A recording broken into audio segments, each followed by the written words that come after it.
हम ममता झा गोर लागै छी अपने समस्त मिथिलावासी के। हम एकटा बटगबनी गबै छी जकर रचनाकार केने छथिन श्री मनोज मदन झा जी। और जब अपने सबके नीक लागे तो लाइक शेयर और कमेंट क के जरूर बताएब जे केहन लागल। लाल पियर सूट सलवारियो पिया ओढ़नी मंगा दिया। लाल पियर सूट सलवारियो पिया ओढ़नी मंगा दिया। ओढ़नी मंगा दिया हीरा जरवा दिया। ओढ़नी मंगा दिया हीरा जरवा दिया। सजब हम सब सिंगारियो पिया ओढ़नी मंगा दिया।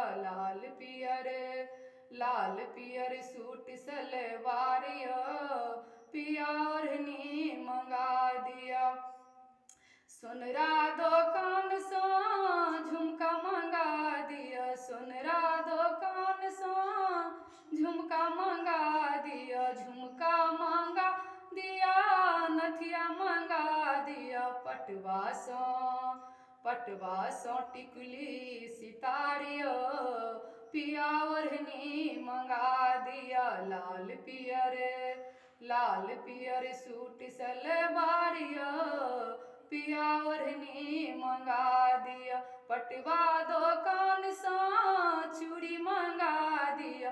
पटवा दुकान से चूड़ी मंगा दिया। चूड़ी मंगा दिया लाठी मंगा दिया।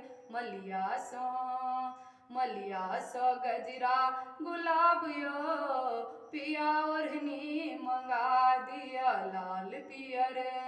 लाल पियर सूट सलवारियो पिया ओढ़नी मंगा